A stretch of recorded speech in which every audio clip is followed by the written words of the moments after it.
Idaho, a state known for potatoes, cinematic masterpieces, and being geographically misplaced in the Midwest. I don't think it's too much of a stretch to say that Idaho doesn't cross the mind of Americans very often. And frankly, I'm not here to say that it should. All things considered, it's really not that remarkable. But to me, it represents the first time I really left home and lived somewhere new.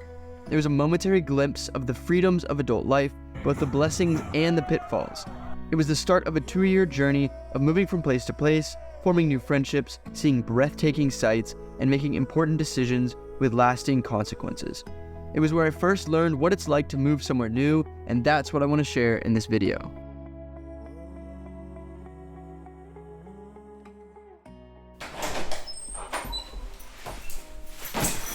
Giving the phone call offering me an internship in Idaho was one of the best moments of my time during COVID. It was one of the few bright spots, and it was like a whole new world that was going to be right at my fingertips. Hiking, camping, fishing, all the outdoors.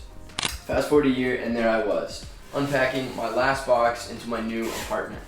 As I was sitting on my bed, it hit me. I had this realization that I had unlimited freedom. Nobody within 1,000 miles knew my name, knew anything about me. They didn't know if I was funny, or if I was smart, or if I went to church, or if I drank, or if I cursed, or if I was good with girls, or anything. To some, that might inspire a feeling of loneliness, but to me, it was like an awakening. I had the opportunity to be whoever I wanted to be, and no one could tell me otherwise. And at first, it was incredible. Over time, I think people have a tendency to group others into categories, especially in high school and college. You can be known as the funny one, or the nerdy one, or the introverted one. But the beautiful thing about moving somewhere new is you have an opportunity to reinvent yourself. You can change the terms. When you meet someone new, you can respond to their questions however you want. You can build this new persona based around what you want and not what others say. It's almost like you can upgrade yourself, getting rid of the parts you don't like and adding the ones you do.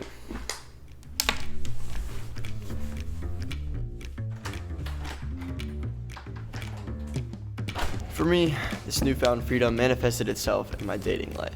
I never really had much success with girls in the past, but for the first time at age 19, right before leaving for Idaho, I'd gone on a date. It went pretty well. We went on a couple more dates, but I pretty quickly was going to be leaving for Idaho, so that prevented it from becoming anything serious. However, I had had a taste of the dating life, and my confidence shot way up. I was really feeling myself. I hadn't used dating apps a lot in the past, but this time I was taking it seriously. I had my pictures in order. I had an absolutely fire bio. I was ready to go.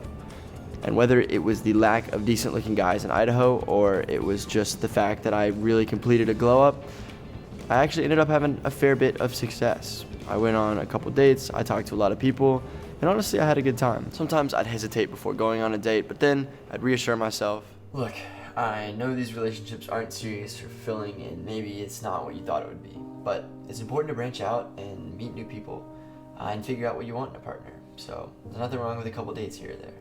And just like that, I was good to go.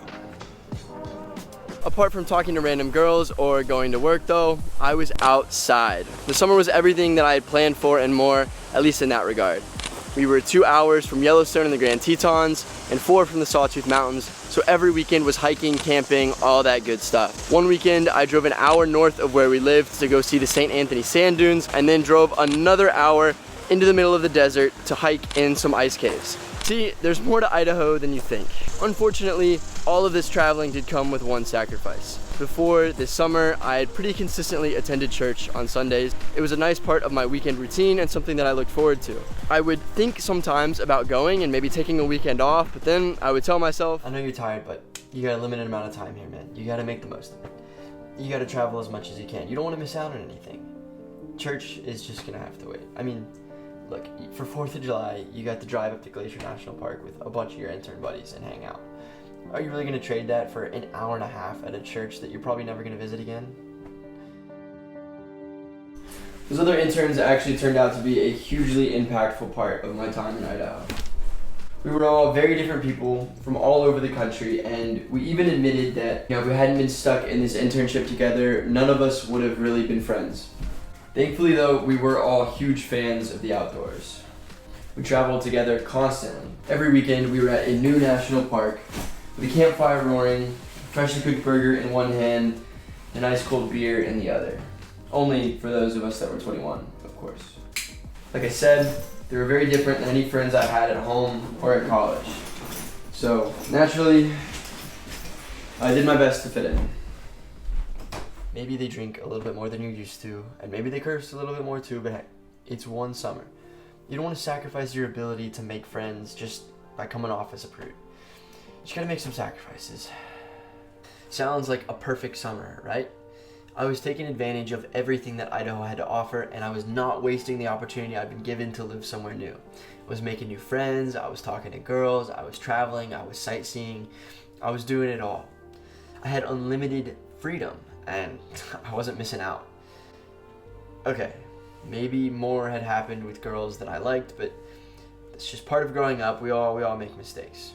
Okay, maybe I didn't get plugged into a church group and kind of find a community, but this was just for the summer. I wasn't gonna come back anyways, and when I get home, I'll get right back to it. Okay, maybe I'd started drinking a little bit more or cursing a little bit more than I would have wanted, but that's not a big deal. This is just a summertime thing. I can fix it when I get home. I mean, these are just temporary mistakes. This is just part of what it's like to live somewhere new, right? I mean, this is cool. This is what I want. This is freedom, right?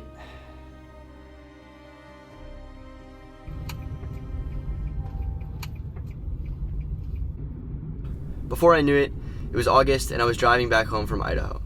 The summer of a lifetime, for better or for worse. What I desperately needed was time to process. I needed time to think about what I had done, the actions I had taken, the life I'd started to create for myself, and were those things really important to me. I just experienced the freedom of moving somewhere new, but I hadn't really decided what that freedom entailed, and ultimately if it even made me happy.